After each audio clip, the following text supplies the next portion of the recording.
بسم اللہ الرحمن الرحیم۔ السلام علیکم ورحمۃ اللہ وبرکاتہ۔ امید کرتی ہوں کہ تمام دیکھنے والے خیر و عافیت سے ہوں گے، اللہ تعالیٰ کی رحمتوں کے سائے میں ہوں گے۔ تو میرا عنوان احادیث نبی صلی اللہ علیہ وآلہ وسلم، موضوع چل رہا تھا ہبا کرنے کا بیان، جس کا حوالہ بخاری شریف کی کتاب۔ تو آج کی حدیث ہے کہ صحابیہ ام عطیہ رضی اللہ تعالیٰ عنہ بیان فرماتی ہیں کہ ایک مرتبہ نبی کریم صلی اللہ علیہ وآلہ وسلم سیدہ حضرت عائشہ صدیقہ رضی اللہ تعالیٰ عنہ کے ہاں تشریف لے گئے اور ان سے فرمایا کہ اے عائشہ، کچھ کھانے کے لیے ہے تو لے آؤ۔ تو سیدہ حضرت عائشہ صدیقہ رضی اللہ تعالیٰ عنہ فرماتی ہیں کہ اس بکری کا گوشت موجود ہے جو ام عطیہ کے ہاں سے آیا تھا۔ تو اس پر آقا علیہ الصلوۃ والسلام نے فرمایا کہ وہ اپنی جگہ پہنچ چکا۔ یعنی اس حدیث مبارکہ کی وضاحت یہ کہ صحابیہ ام عطیہ یعنی ام عطیہ عطیہ کی والدہ حضرت بریرہ رضی اللہ تعالیٰ عنہ، جو کہ آقا علیہ الصلوۃ والسلام کی غلام تھی، لونڈی تھی، پہلے بھی میں نے یہ حدیث مبارکہ بیان کی ہے کہ ان کو کسی نے بکری کا گوشت صدقہ کیا اور انہوں نے اس میں سے آقا علیہ الصلوۃ والسلام کے لیے کچھ گوشت بطور ہدیہ بھیجا۔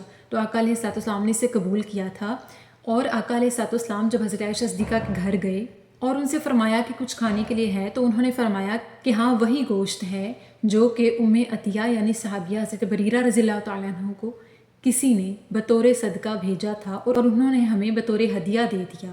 تو آقا علیہ الصلوۃ والسلام نے اس پر فرمایا کہ وہ گوشت تو اپنی جگہ پہنچ چکا، لے آؤ۔ یعنی آقا علیہ الصلوۃ والسلام نے اس پر فرمایا کہ ہاں ٹھیک ہے، وہ اپنی جگہ پہنچ چکا۔ اس بات سے مراد یہ ہے کہ جب انہیں صدقہ ملا تو انہوں نے اس میں سے آقا علیہ الصلوۃ والسلام کو بطور ہدیہ دینا چاہا، تو آقا علیہ الصلوۃ والسلام نے اسے خوشی سے قبول کیا۔ اور آقا علیہ الصلوۃ والسلام نے فرمایا کہ جب کوئی صدقے کے مال میں سے یا صدقے کے کھانے میں سے یا صدقے کی کسی بھی چیز میں سے اپنے کسی عزیز کو بطور ہدیہ کچھ حصہ پیش کرنا چاہے تو ایسا کر سکتا ہے، ایسا کرنا جائز ہے، کیونکہ اس کے ہدیے میں اس کی محبت شامل ہوتی ہے، کیونکہ صدقہ کرنے والے نے تو اپنی جگہ اس کو پہنچا دیا، اپنا حق ادا کر دیا اور مستحق تک پہنچ چکا۔ لیکن اگر مستحق شخص اگر چاہتا ہے کہ وہ کسی کو اس میں سے بطور ہدیہ اپنے کسی عزیز کو دے دے تو وہ اس کے لیے ہدیہ بن جائے گا، کہ جیسا کہ آقا علیہ الصلوۃ والسلام کے لیے وہ صدقے کی بکری یہ ہدیہ بن گئی۔ تو حضرت عائشہ صدیقہ نے آقا علیہ الصلوۃ والسلام سے فرمایا کہ وہی گوشت ہے جو کہ صحابیہ حضرت بریرہ کو کسی نے بطور صدقہ دیا تھا اور انہوں نے اس میں سے بطور ہدیہ ہمیں پیش کر دیا۔ تو آقا علیہ الصلوۃ والسلام نے فرمایا کہ ہاں لے آؤ، وہ تو ہمارے لیے ہدیہ ہی ہے، وہ تو اپنی جگہ پہنچ چکی۔ تو آقا علیہ الصلوۃ والسلام نے اس میں سے اسے تناول فرمایا۔ سبحان اللہ۔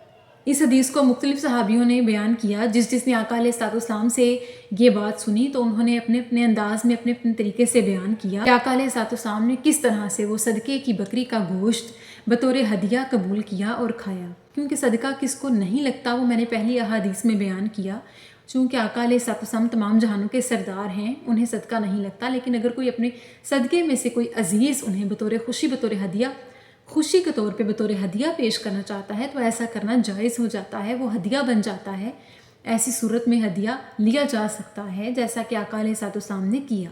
تو اللہ تعالیٰ سے دعا ہے کہ اللہ پاک ہمیں آقا علیہ الصلوۃ والسلام کی سنتوں پر عمل پیرا ہونے کی توفیق عطا فرمائے اور ہمیں صحیح معنوں میں دین کی سمجھ بوجھ عطا فرمائے اور ہمیں مومنین میں سے کرے۔ آمین ثم آمین۔ شکریہ۔